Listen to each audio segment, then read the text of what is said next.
நிலையான நல்லறங்கள் நீ செய்கிறாயா? உலகத்தில் அவற்றை சேர்த்து வைக்க வேண்டும், உலக மோகத்தை நீ சேமிக்க வேண்டும் என்று நினைக்கிறாய். நிலையான நல்லறங்களை சேமித்து வைத்தாயா? ஆதரவு வைக்க வேண்டும். வீடு கட்டி ஆதரவு வைப்பதை விட, பணம் சேர்த்து ஆதரவு வைப்பதை விட, தங்க நகைகளை அல்லது எனக்கான முதலீடுகளை சேர்த்து அல்லாஹ்விடத்தில் ஆதரவு வைப்பதை விட நிலையான நல்லறங்களை செய்த ஆதரவு வை. நம் வாழ்க்கையை நாம் மீளாய்வு செய்ய வேண்டும். வட்டி வாங்குகிறோம், தொழாமல் தூங்குகிறோம்.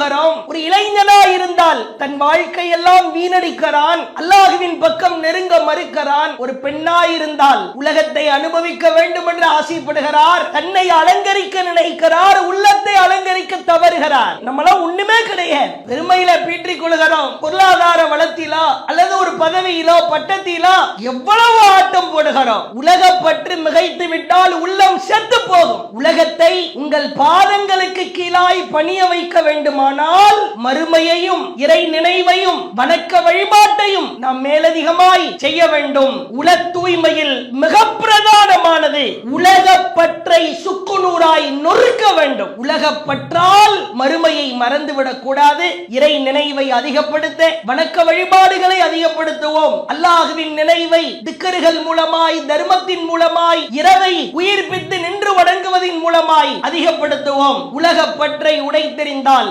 உளப்பரிசோதனை இன்னும் மிகச் சிறப்பாய் மாறும். கண்ணியம் நிறைந்த எல்லாம் வல்ல ஏக இறைவனின் அடியார்கள, உலகத்தில் முஸ்லிம்களாக வாழ்கிற நாம் இறைவனுக்கு கட்டுப்பட்டு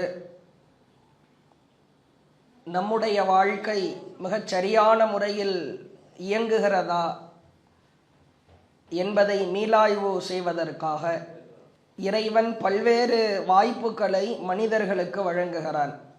மனிதர்களின் உள்ளங்களில் படிந்திருக்கிற அழுக்குகளை, அசுத்தங்களை, பாவக்கரைகளை நீக்க வேண்டுமானால் ஒவ்வொரு நாளும் தான் செய்து வருகிற நன்மைகள் என்ன, தான் செய்கிற பாவங்கள் என்ன என்பதை மனிதர்கள் மீளாய்வு செய்து பார்ப்பதற்கு கடமைப்பட்டிருக்கிறார்கள். அதிலும் குறிப்பிட்டு சொல்வதாக இருந்தால், உலகத்தில் முஸ்லிம்களாக வாழ்கிற பெரும்பான்மையான மக்கள் மரணத்திற்கு பின்னால் மறுமை என்கிற ஒரு வாழ்க்கை இருக்கிறது என்று நம்புகிறோம். இந்த உலகத்தில் நன்மை செய்தவர்களுக்கு இறைவன் மறுமையின் கூலியாய் சொர்க்கத்தை தருவான் என்று நம்புகிறோம். இந்த உலகத்தில் இறைவன் தடுத்த காரியங்களை பாவமான காரியங்களாய் யார் செய்கிறாரோ அவர்களுக்கு நரக வேதனை இருக்கிறது என்று நம்புகிறோம். மரணித்த கணப்பொழுதிலேயே நம்மை அடக்கம் செய்ததற்கு பிறகு மன்னரை வாழ்க்கை இருக்கிறது என்றும் நம்புகிறோம்.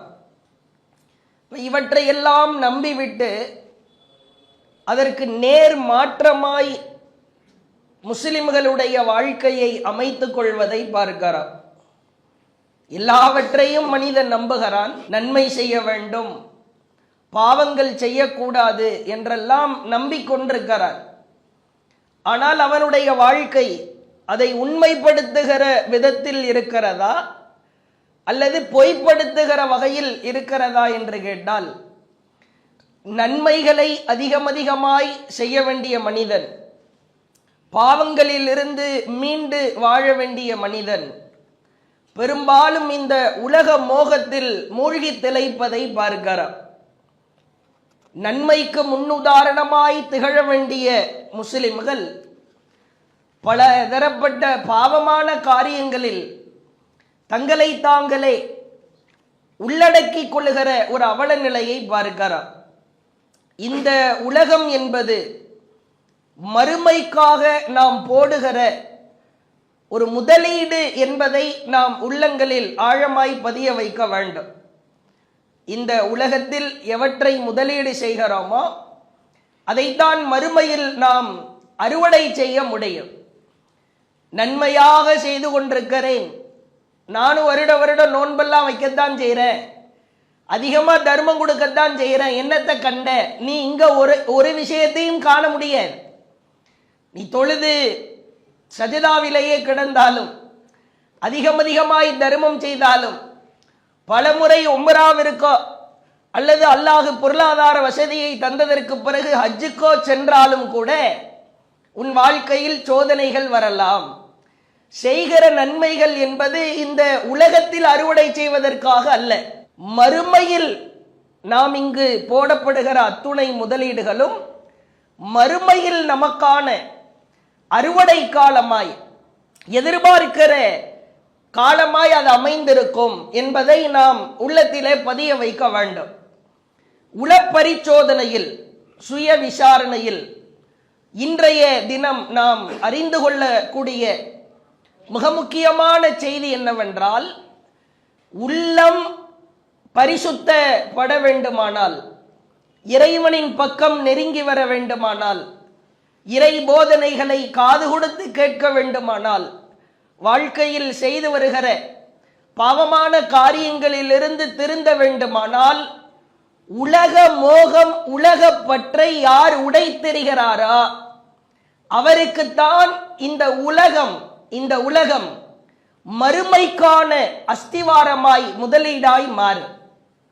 உலகப்பற்று யாருடைய உள்ளங்களில் மிகைத்திருக்கிறதோ நிச்சயமாய் அவருடைய வாழ்க்கை ஒரு வித்தியாசமான ஒரு வாழ்க்கையாய், படுபயங்கர தோல்வி பெறுகிற வாழ்க்கையாகத்தான் அது முடியும். நீங்கள் பார்க்கலாம், அல்லாஹ் திருமறை குர்ஆனில் உலக மோகம், உலகப்பற்று இருக்கவே கூடாது என்பது குறித்து அல்லாஹ் ஏராளமான இடங்களில் பேசுகிறார். குறிப்பாக சொல்வதாக இருந்தால், குரூர் என்கிற வார்த்தையை அல்லாஹ் பயன்படுத்துகிறார். குரூர், உலகம் குறித்து அல்லாஹ் பேசுகிற பொழுது குரூர் என்றால் ஏமாற்றுகிற உலகம் என்ற அர்த்தம். மதா என்கிற வார்த்தையை அல்லாஹ் பயன்படுத்துகிறார். மதா என்றால் அற்பமானது, கீழ் மட்டமானது, ரொம்ப ரொம்ப ரொம்ப நீ எதை இதுவெல்லாம் ஒரு பொருளாக நீ கருத மாட்டாயா, அந்த அளவிற்குத்தான் அல்லாஹ் மதா என்கிற வார்த்தையால் உலகம் குறித்து அல்லாஹ் பேசுகிறார். உலக வாழ்க்கையில் நம்முடைய கவனங்கள் திருப்பப்படுமானால், உலக மோகத்தில் நான் சம்பாதிக்க வேண்டும், பொருளாதாரங்களை திரட்ட வேண்டும், நகைகளாய் சேர்க்க வேண்டும், என்னுடைய செல்வ செழிப்பை வளர்க்க வேண்டும் என்று யாருக்கு உலகப்பற்று மிகைத்து விடுகிறதா அவர்களின் உள்ளங்கள் இறுக்கமாகும். இறைவனின் பால் நெருங்குவதற்கு தடையாகும். இறைவனின் பால் பலதரப்பட்ட நற்காரியங்களை செய்வதற்கு இந்த உலகப்பற்று பாதிப்பை ஏற்படுத்தும். அல்லாஹ் திருக்குர்ஆனில் பேசுகிற மிக கடுமையான எச்சரிக்கையை பாருங்கள். 11வது அத்தியாயம் 15வது வசனம். அல்லாஹ் எவ்வளவு அழுத்தமாய் பேசுகிறான் என்று பாருங்கள். மன்கான யுரீதுல் ஹயாத்தத் துன்யா, யாருக்கு இந்த உலக வாழ்க்கை வஸீனதஹா, இந்த உலக வாழ்க்கையையும் அதனுடைய அலங்காரத்தையும் யார் விரும்புகிறாரோ, நுவஃபி இலைஹிம் அஅமாலஹும், அவர்களுக்கு இங்கேயே முழுமையாய் கொடுத்து விடுவோம். நீ உலக வாழ்க்கையை விரும்புகிறாய், அலங்காரமாய் இருக்கிற வீடுகளை விரும்புகிறாய், அடுத்தவனை பார்த்து, காஃபிரை பார்த்து, பிற மதத்தில் இருப்பவரை பார்த்து அப்படியே நீ வாழ வேண்டும் என்று ஆசைப்படுகிறாய், ஆட்டம் போட வேண்டும், அவனை போன்று அனுபவிக்க வேண்டும் என்கிற சிந்தனை உனக்கு இருக்குமானால், இந்த உலக வாழ்க்கையையும் அதனுடைய அலங்காரத்தையும் யார் விரும்புகிறாரோ அவர்களுக்கு அதை அப்படியே முழுமையாய் கொடுப்போம். ஒஹும் ஃபீஹா லா யுப்கஸூன், எந்த குறையும் உங்களுக்கு வைக்க மாட்டோம். அல்லாஹ் சொல்கிறார், குறையே இருக்க, டான்ஸ் ஆட வேண்டும் என்று நினைக்கிறாயா, ஆடிக்கொள்ளலாம். உலகத்தை அனுபவிக்க வேண்டும் என்று ஆசைப்படுகிறாயா, அனுபவித்துக்கள்.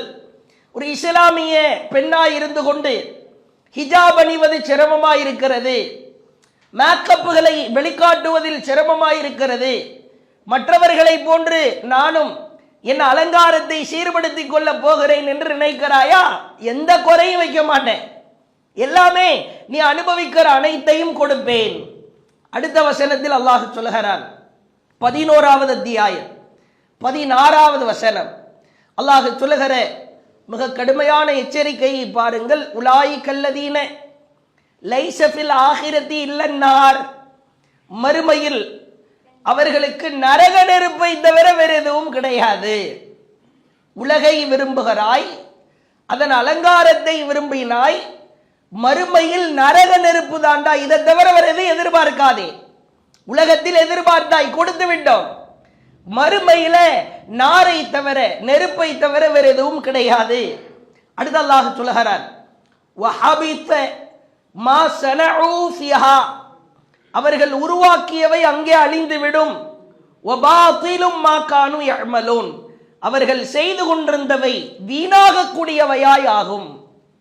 நீ எவற்றையெல்லாம் உருவாக்கினாயா? உனக்கென்று ஒரு பிம்பம், நான் தான் முதல் அலி, எனக்கென்று பல பிரான்ச்சுகள் இருக்கிறது, எனக்கு கீழ்தான் இவ்வளவும் இயங்குகிறது, நான் தான் குடும்ப தலைவர், பணக்காரன், பண முதலை, என் கீழே தான் என் குடும்பமே, நான் அவர்களை இயக்குகிறேன் என்று உலகத்திற்காக இறைவனை மறந்து, அல்லாஹுவை மறந்து எவற்றையெல்லாம் உருவாக்கி கொண்டிருந்தீர்களோ அவற்றையெல்லாம் ஒன்றுமில்லாமல் ஆக்கிவிடுவோம். அல்லாஹ் எச்சரிக்கை செய்வதை பார்க்கிறோம். அடுத்த அல்லாஹ் சொல்லுகிறார், 3வது அத்தியாயம் 185வது வசனம். ஒவ்வொரு ஆத்மாவும் மரணத்தை சுவைத்தே தீரும். அந்த வசனத்தின் இறுதியிலே சொல்லுகிறார், ஒவ்வொரு கபரிஸ்தானிலே போய் நிற்கிற பொழுதும், ஜனாசாவின் பொழுதும், குல்லு நப்சின் தாயிகத்துல் மவுத் என்கிற வசனத்தை கேட்காமல் நாம் இருக்க மாட்டோம். அந்த வசனத்தின் இறுதியிலே சொல்லுகிறார், ஒமல் ஹயாத்துத் துன்யா, இவ்வுலக வாழ்க்கை இல்லா மத்தாஉல் குரூர், ஏமாற்றுகிற இன்பத்தை தவிர வேறில்லை. ஏமாத்திரும், இந்த உலகம் ஏமாற்றும் உலகம்தான், இதை நீ கவனமாய் புரிந்து கொள். அல்லாஹ் மற்றும் ஒரு வசனத்தில் சொல்கிறான், 18வது அத்தியாயம் 46வது வசனம், அல்மால் செல்வம், வல் பனூன் பிள்ளைகள், ஜீனத்துல் ஹயாத்தி துன்யா, இவ்வுலக வாழ்க்கையின் அலங்காரம் தான். செல்வங்களை சேர்க்கிறாய், வீடு ஜம்முன்னு கட்டியிருக்கிறாரப்பா அப்படின்னு வெளியே பேசலாம். நம்ம பையனா இவ்வளவு அழகா இவ்வளவு ஒசரமா வளர்ந்திருக்கிறாரு, என்ன சம்பாதிக்கிறாரு, இந்த கம்பெனியில வேலை பார்க்கிறார், நல்ல ஜாம் ஜாம்னு வாழ்றாரு அப்படின்னு சொல்லிக் கொள்ளலாம். செல்வமோ பிள்ளைகளோ இவ்வுலக வாழ்க்கையின் அலங்காரம் தான். சொல்லிவிட்டு அல்லாஹ் சொல்லுகிறான், வல் பாக்கியாத்து சாலிஹாத், நிலையான நல்லறங்கள் தான், கைருன் இன்த ரப்பிக சவாபா வ கைருன் அமலா, அதுதான் உங்கள் இறைவனிடம் சிறந்ததும் நீ ஆதரவு வைப்பதில் சிறந்ததும் ஆகும். நிலையான நல்லறங்கள் நீ செய்கிறாயா? உலகத்தில் அவற்றை சேர்த்து வைக்க வேண்டும், உலக மோகத்தை நீ சேமிக்க வேண்டும் என்று நினைக்கிறாய். நிலையான நல்லறங்களை சேமித்து வைத்தாயா? ஆதரவு வைக்க வேண்டும். வீடு கட்டி ஆதரவு வைப்பதை விட, பணம் சேர்த்து ஆதரவு வைப்பதை விட, தங்க நகைகளை அல்லது எனக்கான முதலீடுகளை சேர்த்து அல்லாஹ்விடத்தில் ஆதரவு வைப்பதை விட நிலையான நல்லறங்களை செய்து ஆதரவு வை. அல்லாஹ் சொல்லுகிறான். மற்றும் ஒரு வசனத்தில் அல்லாஹ் சொல்லுகிறான், எவ்வளவு அழுத்தமாய் ஆணித்தரமாய் அல்லாஹ் பேசுகிறான் என்று பாருங்கள். 29வது அத்தியாயம் 64வது வசனம், ஒமா ஹாதிஹில் ஹயாத்துத் துன்யா, மனிதா இவ்வுலக வாழ்க்கை என்பது இல்லா லஹு வ லஇப், அது வீணும் விளையாட்டும் அன்றி வேறில்லை. பிளே கிரவுண்டு தான். எவ்வளவு நேரம் நீ கிரவுண்ட்ல விளையாடுவ? கிரவுண்ட்ல எத்தனை பேர் விளையாட முடியும்? ஒரு சின்ன ஒரு கேம்னா உலகமே சேர்ந்தெல்லாம் விளையாட முடியாது. விளையாடும் பொழுது கூட ஒரு குறிப்பிட்ட நபர்கள் தான் விளையாட முடியும், குறிப்பிட்ட நேரம் தான் விளையாட முடியும். உலக வாழ்க்கை வீணும் விளையாட்டும் தான். விளையாடுற மாதிரி தான் இந்த உலக வாழ்க்கை, அதிலே போய் நீ லயித்துக் கொள்ளாதே. சொல்லிவிட்ட அல்லாஹ் சிந்தனையை தூண்டுகிற வகையில் அடுத்த வார்த்தையில் சொல்கிறான் பாருங்கள், வ இன்ன அத்தாரல் ஆஹிரா லஹியல் ஹயவான், உலகம்தான், மறுமை வாழ்க்கைதான், லவ்கானு யஅலமூன், அல்லாஹுவை அவர்கள் அறிந்திருக்கிறார்களா அவர்களுக்கு நிரந்தரமானது என்பதை உணர்ந்து கொள்வார்கள். ரப்பை அறிந்திருக்கிறாயா, இறைவனின் அந்த மகத்தான ஆற்றலை, அந்த வணக்க வழிபாட்டின் மகிமையை அறிந்து வைத்திருக்கிறாயா, உனக்கு ஆகிரத்துடைய வாழ்க்கைப்பா நிரந்தரமான வாழ்க்கை. இது அறிவுடையோருக்கு தான் தெரியும், உலகத்தை நேசிக்கிறவனுக்கு தெரியாது, உலக பற்றை விரும்புகிறவனுக்கு இது தெரியாது. அல்லாஹ் சொல்வதை பார்க்கிறார். மற்றும் ஒரு வசனத்தில் அல்லாஹ் மிக காட்டமாய் கேட்கிறான். 9வது அத்தியாயம் 38வது வசனம் அல்லாஹ் சொல்லுகிறான், அல்லாஹ்வுடைய பாதையிலே வா என்று உனக்கு அழைக்கப்பட்டால் இஸ்ஸாக்கல்தும் இலல் அருள், பூமியின் பக்கம் நீ சாய்ந்து விடுகிறாயா, அரதீதும் பில் ஹயாத்தி துன்யா மினல் ஆகிரா, மறுமையை விட இவ்வுலக வாழ்க்கையில் நீங்கள் திருப்தி அடைகிறீர்களா, தொழுகைக்காகவா, திக்ரு செய்வதற்குவா, தர்மம் கொடுப்பதற்குவா, ஜுமாவுடைய தொழுகையை நிறைவேற்றவா, பயான் கேட்பதற்குவா என்று அழைக்கப்பட்டால் நீ மறுமையை விட இம்மையில் நீ திருப்தி கொள்கிறாயா, சந்தோஷம் பெற்றுக் கொள்கிறாயா, இந்த உலகத்தில் உனக்கு ஹாப்பியா இருக்குதா, தொழுகைக்கு வர்றதை விட கடையை திறந்து வச்சு வியாபாரம் பார்க்கறதுல உனக்கு மகிழ்ச்சியாக இருக்கிறதா, தொழுகைக்கு வருவதை விட செல்போனிலே படம் பார்ப்பது மகிழ்ச்சி அளிக்கிறதா, அல்லாஹுவின் பக்கம் வருவதை விட கொடுக்கல் வாங்கல் செய்வதிலே பல ஊர் பல தூரம் பல கிலோமீட்டர் பயணம் மேற்கொண்டு அங்கு போய் வியாபாரம் செய்வது மகிழ்ச்சி அளிக்கிறதா, திருப்தி அளிக்கிறதா? அல்லாஹ் சொல்கிறான், ஒமா மத்தாவுல் ஹயாத்து துன்யா ஃபில் ஆகிரா, மறுமையுடன் இவ்வுலக வாழ்க்கையை ஒப்பிடுகிற பொழுது இல்லா கலீல், இவ்வுலக வாழ்க்கை ரொம்ப அற்பமானதுதான். நம்முடைய உள்ளங்களில் இருக்கிற அந்த அழுக்குகளை, கசடுகளை நாம் சுயவிசாரணை செய்து கொள்வதில் மிக முதன்மையானது உலக பற்றை உடைத்தெறிய வேண்டும். உலக வாழ்க்கையில் பெரும்பாலும் நம்முடைய மக்கள் இஸ்லாமியர்கள் மூழ்கி திளைப்பதை பார்க்கிறோம். அல்லாஹுவின் தூதர் அவர்கள் சொல்லுகிற மிக முக்கியமான ஒரு எச்சரிக்கையை பாருங்கள். சஹீஹ் புகாரியில 115வது செய்தி. அல்லாஹுவின் தூதர் அவர்கள் இரவிலே தூங்கிக் கொண்டிருக்கிறார்கள். தன்னுடைய மனைவியார் உம்மு சலமா அவங்க வீட்டில் தூங்கிட்டு இருக்கிறாங்க. திடீர்னு தூங்கிக் கொண்டிருக்கிற பொழுது தூக்கத்தில் இருந்து பதறியவாறு, நடுங்கியவாறு, பதைவதைத்தவாறு எழுந்து அமருகிறார்கள். நடுநிசியில உம்மு சலமா ரலியல்லாஹு அவங்க வீட்டில் தூங்கிட்டு இருக்கிற பொழுது நடுநிசியில பதறியவாறு, பதைபதைத்த உள்ளத்தோடு, இந்த தூக்கத்திலிருந்து பதறி போய் முழிச்சா ஒரு நபர் எப்படி விழிப்பாரா அந்த மாதிரி எழுந்து உட்காருகிறார்கள். சொல்றாங்க அல்லாஹ்வுடைய தூதர், சுப்ஹானல்லாஹ், அல்லாஹ் தூயவன், மாதா உன்சிலல் லைலத மினல் ஃபிதன், இந்த இரவில் எனக்கு காட்டப்பட்ட சோதனைகள் தான் எத்தனை. தூங்கிட்டு இருக்கும் போது அல்லாஹ் சோதனை காட்டுறான். பதறியதற்கு காரணம் அதான். அல்லாஹ் தூயவன், இந்த இரவில் உறங்கிக் கொண்டிருக்கிற பொழுது எனக்கு காட்டப்பட்டிருக்கிற ஃபித்னாக்கள், சோதனைகள் தான் எத்தனை. அவ்வளவு அல்லாஹ் காட்டிட்டானே. வமாதா ஃபுதிஹ மினல் ஹஸாயின், இந்த இரவில் எனக்கு காட்டப்பட்டிருக்கிற அருட்கொடைகள் தான் எத்தனை. என்னென்ன எவ்வளவோ அருட்கொடைகளை அல்லாஹ் காட்டி இருக்கிறானே. இப்ப இரவுல தூங்கிட்டு இருக்கிற பொழுது அல்லாஹ் சோதனைகளையும் அருட்கொடைகளையும் காட்டி இருக்கிறான். அப்ப பதபதைத்த உள்ளத்தோடு எழுகிறாங்க. அடுத்து என்ன சொன்னாங்க தெரியுமா? ஐக்கிது, உம்மு சலமாவை அழைத்து சொன்னார்கள், ஐக்கிலு ஸவாஹிபாத்தில் ஹுஜுர், இதோ என்னுடைய மனைவிமார்களில் சிலர், அவர்களோடு சேர்ந்து மற்ற பெண்கள் அறைகளிலே தூங்கிக் கொண்டிருக்கிறார்கள் தானே, அவர்களை எழுப்பி விடுங்கள், எழுப்பி ஒளி செய்து தொலை சொல்லுங்கள். அல்லாஹுவை, அந்த அச்சத்தை நான் கண்களுக்கு முன்னால் கண்டேன், அல்லாஹு காட்டிய அந்த பயத்தை நான் பார்த்தேன் என்று சொல்லி எழுந்திருச்சு தொலை சொல்லுங்க. சொல்லிவிட்டு அல்லாஹுவின் தூதர் அடுத்து சொன்னார்கள், ஃபருப்ப காசியத்தின் ஃபித் துன்யா ஆரியா ஃபில் ஆஹிரா. இவ்வுலகில் ஆடை அணிந்திருக்கிற எத்தனையோ பெண்கள் மறுமையில் நிர்வாணமாய் நிற்பார்கள் என்று சொல்லி அவர்களை வணக்க வழிபாடு செய்ய சொல்லுங்கள். இந்த உலகத்தில் நீ எவ்வளவோ அலங்காரமாய் திகழலாம், நல்ல பட்டு சேலைகளோடு அலங்கரிக்கிற ஆடைகளோடு. ஏன்னா பெண்கள் அலங்காரம் அது தனி, அந்த காலத்திலிருந்து இப்பொழுது வரைக்கும் ரசூலுல்லாஹ் குறிப்பிட்டு சொல்றாங்க, இந்த உலகத்தில் அழகாய் திகழ்ந்த அலங்காரமாய் ஆடை அணிந்திருக்கிற எத்தனையோ பெண்கள் மறுமையில் நிர்வாணமாய்த்தான் நிற்க வேண்டும் என்று சொல்லி எழுப்பு.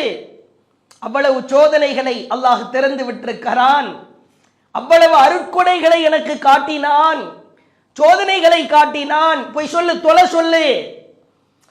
உலகம் அது நம்மை கடந்து செல்லுகிற பொழுது நாம் உணர வேண்டும். பல அறிஞர்களுடைய கூற்றுக்களை பார்க்கிறோம். துன்யா அத்துன்யா உலகம், இந்த துன்யாவை தயவு செய்து கைகளிலே வைத்துக் கொள்ளுங்கள். கையில காசு வேணும், கையில பணம் வேணும், கையில சாப்பிட்றதுக்கு ஏதாவது பொருளாதாரம் வேணும். தயவு செய்து அந்த அறிஞர்களின் பார்வையிலே இந்த கருத்துக்களை பார்க்கிறோம். துன்யாவை இவ்வுலகத்தை கல்வியில ஒருபோதும் வைக்காதீர்கள். நீ துன்யாவை கையில வச்சுக்கோ. அடுத்து சொன்னார்கள், அல்லாஹுவை இறை நினைவை இறைவனுக்கு செய்ய வேண்டிய வணக்க வழிபாட்டை உள்ளத்தில் நிறுத்துங்கள். நம்ம அப்படியே நேர் மாற்றம் தான். இறை நினைவை தான் கையில வச்சிருக்கிறோம், துன்யாவை கல்புல தான் வச்சிருக்கிறோம். நம்ம பெரும்பான்மையான நம்முடைய சிந்தனைகள் எல்லாமே பணம் சம்பாதிப்பது, பொருளாதாரம் சம்பாதிப்பது எல்லாம் ஹார்ட்ல ஓடிக்கிட்டு இருக்கும். தொழுகைக்கு வந்தாலும் கூட அல்லான்னு போய் படுத்து ஒரு 6 மணி நேரம் தூங்கணும்னா தூக்கம் வருமா?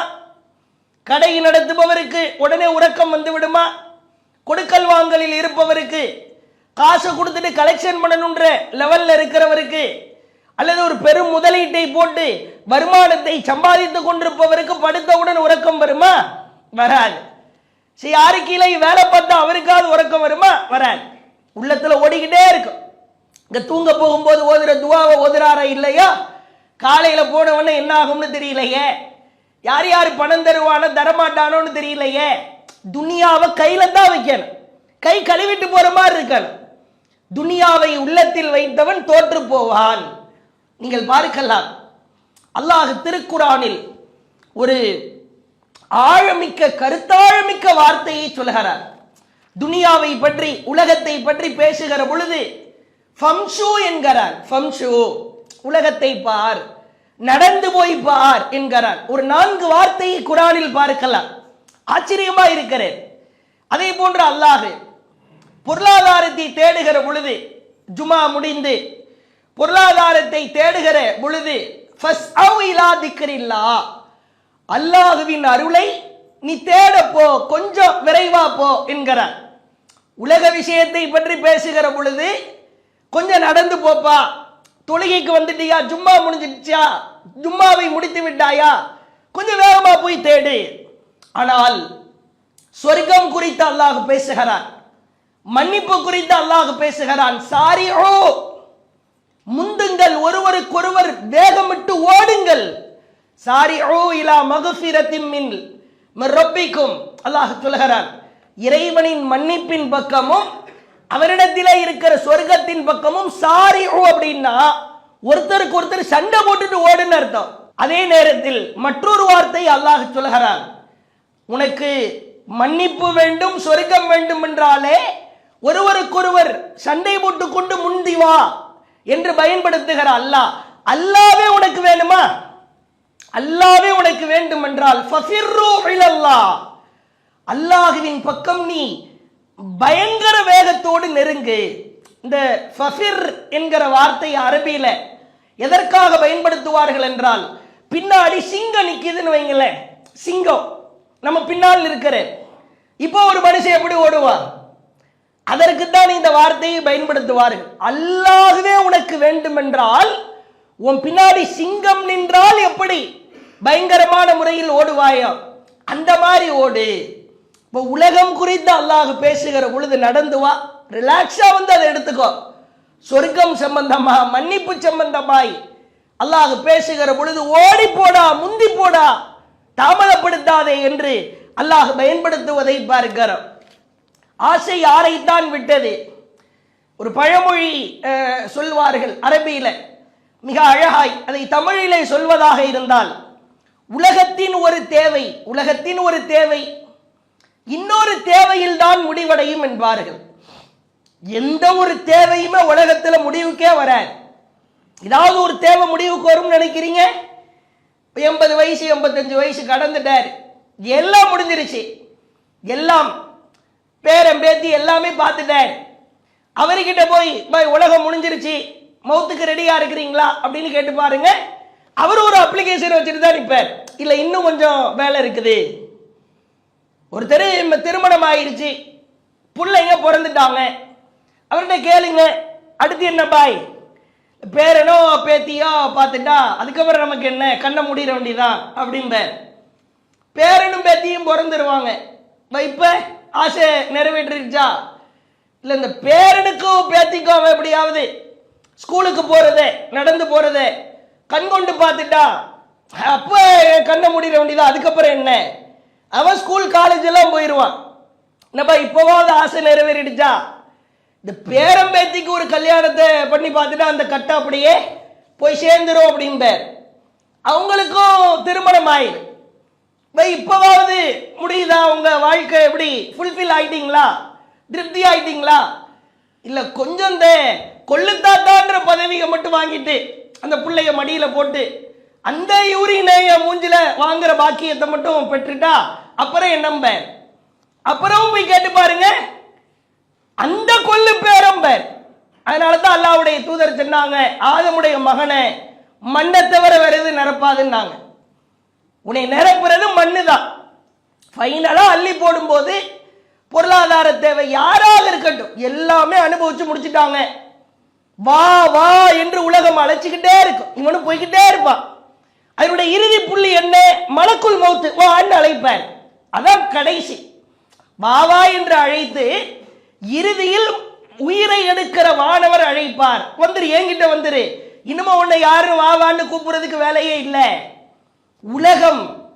உலகம் என்பது அது நம் சிந்தனையை தடுமாற செய்து விட்டால் நம்முடைய வாழ்க்கை அதல பாதாளம் தான். நீங்கள் பார்க்கலாம், ஏராளமான செய்திகள் இருக்கிறது. மிக முக்கியமான தகவல்களை மட்டும் எடுத்து சொல்கிறேன். அல்லாஹுவின் தூதர் அவர்கள், நபிகளார் அவர்களின் வாழ்க்கையை பார்க்கிறோம். எந்த ஒரு தருணத்திலும் உலகத்தை நேசித்தவர்களாக அவர்கள் வாழவே இல்லை என்பதை பார்க்கிறோம். சஹீஹ் புகாரியில 5383வது செய்தியை பார்க்கிறோம். ஆயிஷா ரலியல்லாஹு அன்ஹா அறிவிக்கிறாங்க, அல்லாஹுவின் தூதர் 2 கருப்பு பொருட்கள், பேரித்தம்பழம், தண்ணி. இந்த அரபியில ரெண்டையுமே கருப்பு பொருள் அப்படின்னு சொல்லுவாங்க.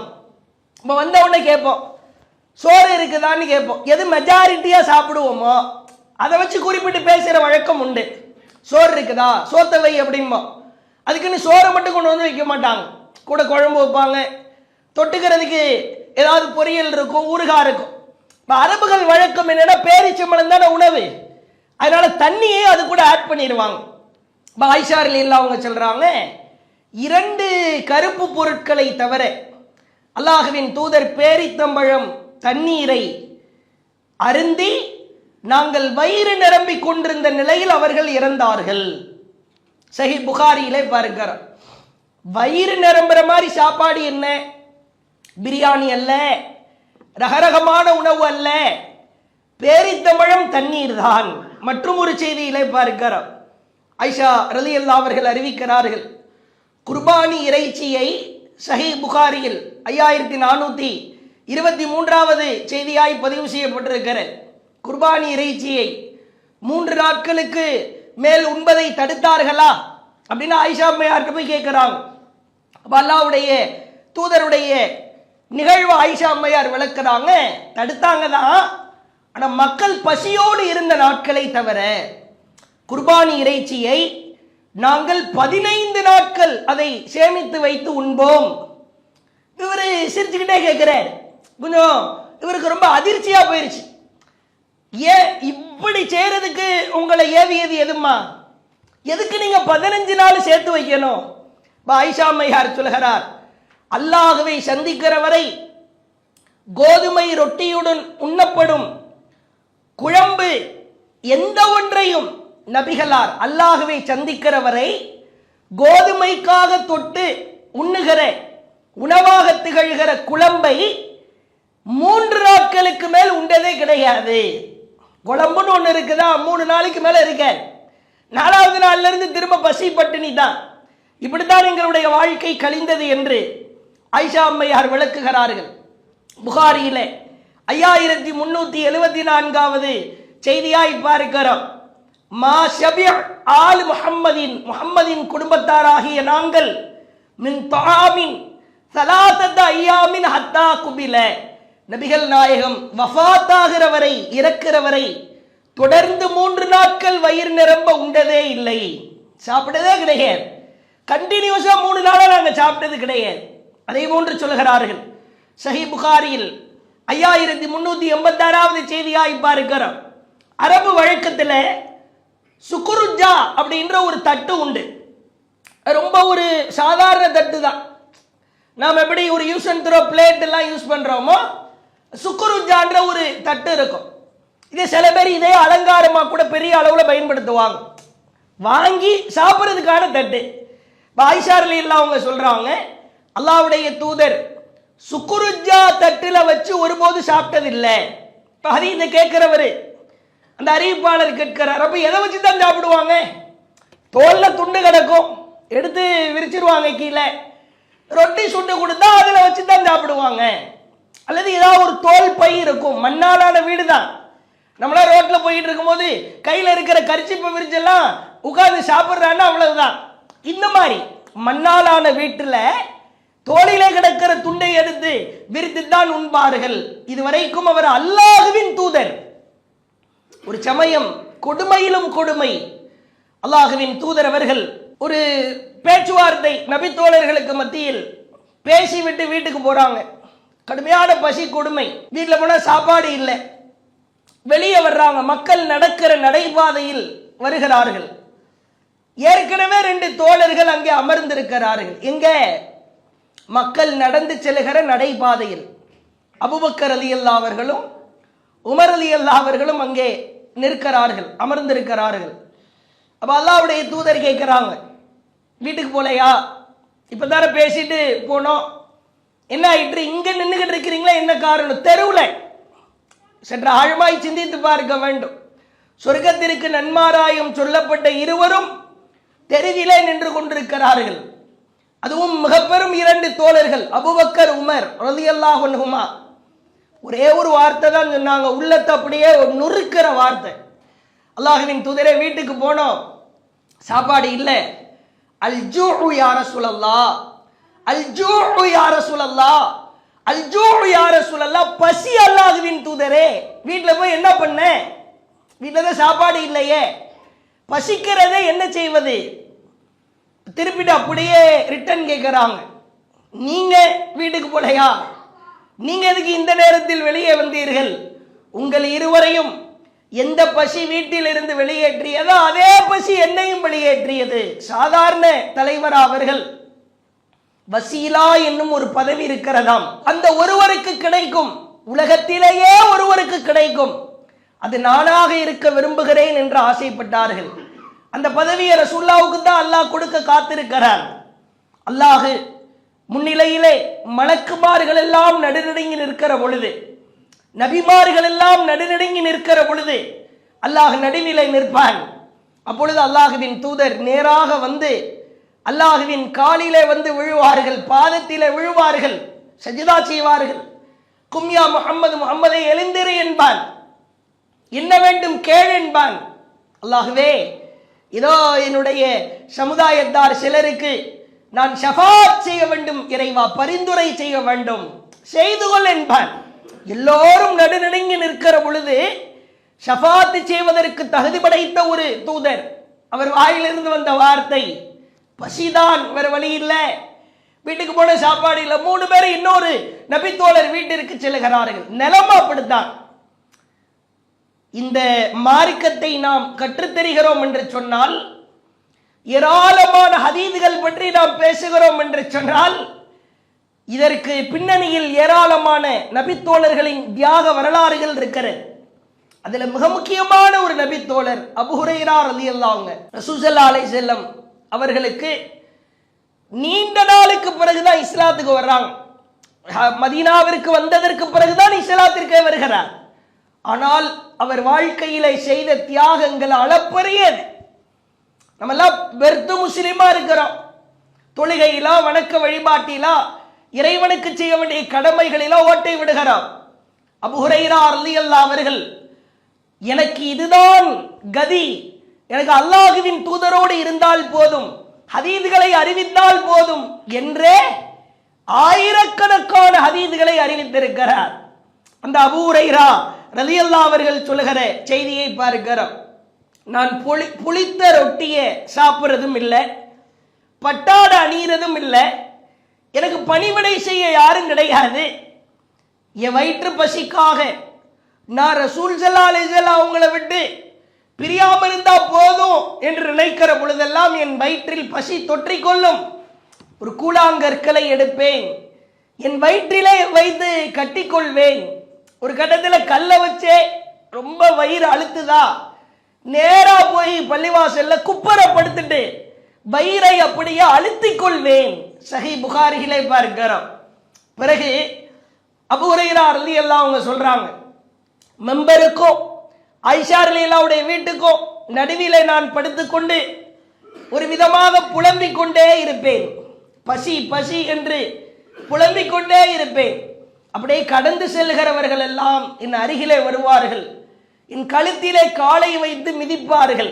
இவருக்கு பைத்தியம் முடிச்சிருச்சு, காலை கழுத்துல வச்சு மிதிச்சா இதான் பைத்தியத்திற்கான வைத்தியம் என்று சொல்லி கால்களால் என் கழுத்துக்களை அழுத்துவார்கள். அப்ப என்னால வாய் திறந்து கூட சொல்ல முடியாது, இல்லப்பா எனக்கு பைத்தியம் இல்லப்பா, எனக்கு பசிதான் மேலிட்டு இருக்கிறது என்று சொல்ல முடியாது.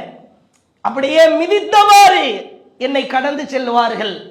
பிறகு சொல்லுகிறார், ஜாபிர் அவங்க வீட்டில இருந்து ஒரு நெய் பயன்படுத்திய ஒரு பையை எடுத்துட்டு வருவேன். நெய் உள்ள இருக்கிற பையை எடுத்துட்டு வர மாட்டேன். நெய் ஊத்தி வச்சிருப்பாங்கல்ல, வாயில் ஊத்தி வைக்கப்படுற பாட்டில், தேன் ஊற்றி வைக்கப்படுற பாட்டில், அந்த மாதிரி நெய் ஊற்றி வைக்கப்பட்டு பயன்படுத்தப்பட்டு காலியான ஒரு பையை எடுத்துட்டு வருவார். ஏன்னா வீட்டில் சாப்பாடு இருக்க, அதை வாங்கி நாங்கள் பிடுங்கிக் கொள்வோம் சொல்லிவிட்டு அபூ ஹுரைரா சொல்லுகிறார், பாருங்கள் அந்த பையை பார்ப்போம், அதுல கொஞ்சம் ஓரஞ்சாரமா நெய் ஒட்டி இருக்கும்.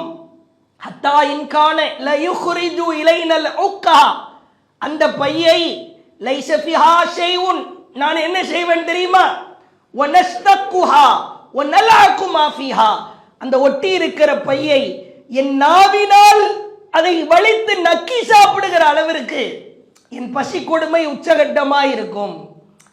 இந்த ஓரமா ஒட்டி இருக்கும்ல யூஸ் பண்ண பையில பாட்டில்ல, இப்படித்தான் என் வாழ்க்கை கழிந்திருக்கிறது என்று அபூ ஹுரைரா சொல்லுகிற செய்தியை சஹீஹ் புகாரி 5432வது செய்தியாய் பார்க்கிறோம். சாதாரண மக்கள் அவர்கள் எல்லாம், அவர்கள் இல்லாவிட்டால் நாம் இல்லை. நம் வாழ்க்கையை நாம் மீளாய்வு செய்ய வேண்டும். வட்டி வாங்குகிறோம், தொழாமல் தூங்குகிறோம். ஒரு இளைஞனா இருந்தால் தன் வாழ்க்கையெல்லாம் வீணடிக்கிறான், அல்லாஹ்வின் பக்கம் நெருங்க மறுக்கிறான். ஒரு பெண்ணாயிருந்தால் உலகத்தை அனுபவிக்க வேண்டும் என்று ஆசைப்படுகிறார், தன்னை அலங்கரிக்க நினைக்கிறார், உள்ளத்தை அலங்கரிக்க தவறுகிறார். இறுதியாய் பாருங்கள், அப்துர் ரஹ்மான் இப்னு அவுஃப், பணம் ஒரு காலம் மமதையை கொடுக்க கூட, பணமோ பதவியோ செல்வமோ எக்காரணம் கொண்டும் அல்லாஹ்வின் நினைவை விட்டு திசை திருப்ப கூடாது என்பதற்கு மிக அழகான சான்று. அப்துர் ரஹ்மான் இப்னு அவுஃப் அவர்களின் வாழ்க்கையில் ஏராளமான சம்பவங்கள் இருக்கிறது. இந்த ஒற்றை நபித்தோழர் உலக பற்றை எப்படி உடைத்தெறிந்தார் என்பது குறித்து பேச வேண்டுமானால் பல மணி நேரங்கள் பேச முடியும். உண்மையாகவே அவ்வளவு செய்திகள் இருக்கிறது. ஒரே ஒரு செய்தி மட்டும் சொல்கிறேன். அல்லாஹ் அவருக்கு அதிகமான பரக்கத்து செய்திருந்தான். அதிகமாய் நபிகளார் கற்றுக் கொடுக்கிற எச்சரிக்கை மிகுந்த பிரார்த்தனைகளை எல்லாம் ஓதுவார். அதில் அவர் கேட்கிற பிரார்த்தனையில் அல்லாஹ்வுடைய தூதர் கற்றுக் கொடுக்கிற பிரார்த்தனை, ரப்பி கினி அதாபக் யௌம தபஅசு இபாதக், இறைவா உன் அடியார்களை உயிர் கொடுத்து எழுப்புகிற நாளில் இறைவா என்னை காப்பாற்றி இறைவா என்றெல்லாம் கெஞ்சுவாராம். ஏன்னா அல்லாஹ் சில பேருக்கு அபரிவிதமான பரக்கத்தை கொடுப்பார்.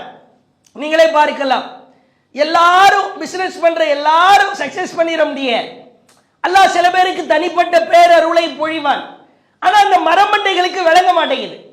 நம்ம டேலண்ட், நம்முடைய ஆற்றல், நம்முடைய திறமை அப்படின்னு அல்லாஹ்வை மறப்பதை பார்க்கிறோம். அப்துல் ரஹ்மான் இப்னு அவுஃப் அவர்கள் தொட்டதெல்லாம் பொன்னாய் மாறும் என்று ஒரு வாய்மொழியில் நாம் சொல்லி கேள்விப்பட்டிருப்போம். உண்மையாகவே அவருக்கு அல்லாஹ் அள்ளி அள்ளி கொடுத்திருந்தான். அதிலே ஒரு பொருளாதாரம் கிடைக்கிறது. முஸ்னத் அஹ்மதிலே பார்க்கிறோம், அப்துல் ரஹ்மான் இப்னு அவுஃப் அவர்களுக்கு ஒரு பொருளாதாரம் கிடைக்கிறது. என்ன பொருளாதாரம்? ஒரே ஒரு சொத்தை விற்பனை செய்கிறார். ஒரு சொத்தை விற்பனை செய்கிறாங்க. வெறும் ஒரு சொத்தை அவர் விற்பனை செய்கிற பொழுது அவருக்கு அல்லாஹ் கொடுக்கிற பரக்கத்தை பாருங்கள். சுமார் 40,000 தீனார்களுக்கு அந்த லேண்ட், அந்த நிலம் விற்பனை ஆகிறது. 40,000 தீனார்.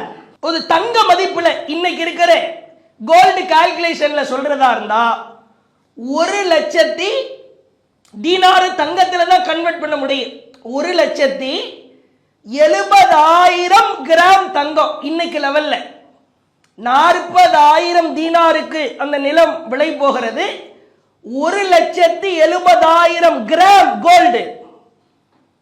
கிலோ கணக்கில் சொல்றதா இருந்தா, நான் கிராம் கணக்கில் சொன்னேன், கிலோ கணக்கில் சொல்றதா இருந்தா 170 கிலோகிராம் தங்கம். இன்னைக்கு அதனுடைய மதிப்பு என்ன தெரியுமா? இன்னைக்கு தங்கம் எல்லாம் அன்று முதல் இன்று வரை அந்த வளர்ச்சி விகிதத்தை பார்த்தீர்கள் என்று சொன்னால் இவர்களாய் வளர்ப்பது தான். தங்கத்துக்கு உரிய மதிப்பு அது ஒரு கணிசமான தொகை அன்று முதல் இன்று வரைக்கும் இருக்கத்தான் செய்கிறேன். இன்னைக்கு அதனுடைய மதிப்பு எடுத்துக்கிட்டா 250 கோடிக்கு நிகர். 170 கிலோ தங்க அளவிற்கு பொருளாதாரம் கிடைக்கிறது. இவர் என்ன செய்தார் தெரியுமா? அல்லாஹ்வின் தூதரின் மனைவியார் அம்மையார் உம்மு சலமா அவர்கள் உயிரோடு இருக்கிற காலத்தில் தான் இந்த விஷயம் நடக்கிறது. அழ ஆரம்பிக்கிறார், அழுகிறார், அப்படியே பதறுகிறார். என்னுடைய நிலம், என்னுடைய சொத்து இவ்வளவு மதிப்பு கிடைக்கிறதா என்று நினைத்து அழுகிறார். அழுது பதறி துடித்து நேராக தாயிடத்திலே ஓடுகிறார். உம்மஹாத்துல் முஃமினீன் நபிகளாரின் மனைவி, நமக்கு தாய் தானே. ஒரு பிள்ளை அழுதால் தாய் தானே ஆறுதல் சொல்ல முடியும். உம்மு சலமாவிடத்திலே வருகிறார். அவர் சொல்லுகிற வார்த்தைகளை பாருங்கள். அப்துல் ரஹ்மான் இப்னு அவுஃப் அவர்கள் நபிகளார் காலத்தில் கிட்டத்தட்ட 400-500 குதிரைகளை எல்லாம் போர்க்களத்திற்காக அள்ளி கொடுத்தவர், ஏராளமான தியாகம் செய்தவர். அவர் சொல்லுகிற அந்த பயம் நிறைந்த வார்த்தைகளை பாருங்கள். யா உம்மா, அம்மாவே, உம்மு சலமாவே, இஸ்தைக்கல், எனக்கு ஒரு நிலம் விற்பனை செய்ததற்கு பிறகு, யா உம்மல் முஃமினீன், முஃமின்களின் அம்மாவே, இன்னி அக்ஷா, எனக்கு பயமா இருக்கிறது, அன்னகூன கத் ஹலக்து, நான் அழிந்து விடுவேனோ என்று நான் பயப்படுகிறேன். அவங்க கேட்கிறாங்க, ஏன் இவ்வளவு பதறீங்க, என்ன விஷயம் சொல்லுங்க. இன்னி மின் அக்ஸரி குறைஷின் மாலா, அல்லாஹ் குறைஷிகளிலேயே எனக்கு அதிகமான பொருளாதாரத்தை தந்தான். பிஅத்து அருதா, ஒரு பூமியை, ஒரு நிலத்தை நான் விற்பனை செய்திருக்கிறேன். லீ பி 40,000 தீனார், 40,000 தீனார்களுக்கு அது விலை போயிருக்கிறது. என்ன செய்யறதுன்னு தெரியல, பயமா இருக்குது. எவ்வளவு ஒரு பணிவு என்று பாருங்கள். அல்லாஹ் கொடுத்த பரக்கத்தை கூட, பேரருளை கூட சோதனையாய் நினைத்து கதறுகிறார். அம்மா சொல்றாங்க, நீங்க யாரு? சொர்க்கத்திற்கு நன்மாராயம் சொல்லப்பட்ட ஒரு நபி தோழர்களில் ஒருவராய் நீங்கள் திகழ்கிறீர்கள். நபிகளாரோடு எவ்வளவு போர்க்களத்தில் கலந்து கொண்டு தியாகம் செய்திருக்கிறீர்கள். நீங்கள் பதற வேண்டாம். இல்ல பயமா இருக்குது, நான் அழிஞ்சு போயிருவனோன்னு பயமா இருக்குது. அப்ப அம்மா சொல்றாங்க, அன்பிக் யா புனைய, மகனே தர்மம் செஞ்சிருப்பா, தர்மம் செய் அப்படின்னு சொல்லிட்டு ஒரு எச்சரிக்கையை செய்யறாங்க. ஏன்னா சமயத்து ரசூலல்லாஹ், நான் நபிகளாரின் வாயிலிருந்து நான் கேட்டிருக்கிறேன், இன்னமின்னா சஹாபி, என்னுடைய தோழர்களில் மல்லா யரானி, என்னை பார்க்காமல் இருப்பவர்களும் உண்டு, என்னை பார்ப்பதற்கு தடுக்கப்படுபவர்களும் உண்டு. அதனால நீ அதிகமா தர்மம் செய். இத ஒரு விஷயமா சொல்றாங்க. நீ பார்க்காம இருக்க மாட்டே அப்படின்னு அல்லாஹ்வுடைய தூதர் சம்பந்தமா சொன்னதை சொல்லல. என்னுடைய தோழர்கள்ல சிலர் உண்டு, நான் மௌத்தா போனதற்கு பிறகு அவங்க கூட என்னை பார்ப்பதற்கு தடுக்கப்படுவார்கள். உடனே மேலாக ஒரு மலைக்கு மேலே நின்றவாறு தர்மம் செய்யினாங்க. அவர் என்ன செய்கிறார் தெரியுமா? இந்த 40,000 தீனார் அந்த சொத்து மதிப்பையும் நான் நபிகளாரின் மனைவியருக்காக, ஏழைகளுக்காக, விதவைகளுக்காக இந்த ஒட்டுமொத்த செல்வத்தையும் தர்மம் செய்து விடுகிறேன், பப்ளிக்கா அறிவிக்கிறேன். நேர ஓடி வர்றேன். உமர் அலி எல்லாம் அவங்கள்ட்ட வந்து சொல்றேன், அம்மாட்ட போனேன், உம்மு சலமாட்ட போனேன். அவங்க சொன்னாங்க, நபியின் தோழர்களில் அவர்களை, ரசூலுல்லாஹ்வை, நபியை பார்ப்பதற்கு தடுக்கப்பட்டவர்கள் சிலர் உண்டாம் என்று சொன்ன மாத்திரத்தில் உமர் அழ ஆரம்பிக்கிறார். உமர் அலி எல்லாம் அவங்க நேர ஓடி வர்றாங்க. உம்மு சலமாவே ஏதோ ஒரு விஷயம் சொன்னீங்களாமே, அப்துல் ரஹ்மான் இப்னு அவுஃப் சொன்னீங்களாமே, ரசூலுல்லாஹ்வை மறுமையில அவர்களின் தோழர்களில் சிலர் பார்க்க முடியாது என்று சொன்னீர்களாமே, அல்லாஹ்வின் தூதர் சொன்னதாய். அம்மாவே, பில்லாஹி அன மின்ஹும், அந்த பட்டியல் இருக்குதா, அந்த லிஸ்ட்ல நான் இருக்கிறேனா? அவருடைய பயத்தை பாருங்கள். நான் அந்த பட்டியலில் இருக்கிறேனா? இப்ப உம்மு சலமாவே அழுதுட்டே சொல்றாங்க, அல்லாஹும்ம இறைவா, லா, நீங்க போய் இப்படி சொல்லலாமா? நீங்கள் எப்படி அந்த பட்டியலில் இருப்பீர்கள்? சொல்லிவிட்டு சொல்லுகிறார், வலன் உபர்ரிய அஹதம் பஅதக், இப்படி நீங்கள் கேட்டதற்கு பிறகு நான் யாரையும் என் வாழ்நாளில் பரிசுத்தவானாய் கருதவே மாட்டேன். நம்மளாம் ஒண்ணுமே கிடையாது. உமர் அலி அல்லாஹ் அவர்களை அப்துல் ரஹ்மான் இப்னு அவுஃப் அவர்களை ஒப்பிடுகிற பொழுது பெருமையில பீற்றிக் கொள்கிறோம். பொருளாதார வளத்திலா அல்லது ஒரு பதவியிலோ பட்டத்திலோ எவ்வளவு ஆட்டம் போடுகிறோம். உலக பற்று மிகைத்து விட்டால் உள்ளம் செத்து போகும். உலகத்தை உங்கள் பாதங்களுக்கு கீழாய் பணிய வைக்க வேண்டுமானால் மறுமையையும் இறை நினைவையும் வணக்க வழிபாட்டையும் நாம் மேலதிகமாய் செய்ய வேண்டும். உல தூய்மையில் மிக பிரதானமானது உலக பற்றை சுக்குநூறாய் நொறுக்க வேண்டும், உடைத்தெறிய வேண்டும். அல்லாஹ்வின் மிக பெரும் பேருதவியால் உலக பற்றால் மறுமையை மறந்துவிடக் கூடாது. இறை நினைவை அதிகப்படுத்த வணக்க வழிபாடுகளை அதிகப்படுத்துவோம். அல்லாஹ்வின் நினைவை திக்கர்கள் மூலமாய், தர்மத்தின் மூலமாய் அல்லாஹ்வின் நினைவை இரவை உயிர்ப்பித்து நின்று வணங்குவதின் மூலமாய் அதிகப்படுத்துவோம். உலக பற்றை உடைத்தெறிந்தால் உளப்பரிசோதனை இன்னும் மிகச் சிறப்பாய் மாறும் என்று கேட்டுக்கொண்டு முடித்துக் கொள்கிறேன். வாஹிரு தஅவானா அனில் ஹம்துலில்லாஹி ரப்பில் ஆலமீன். அல்லாஹு அக்பர், அல்லாஹு அக்பர்.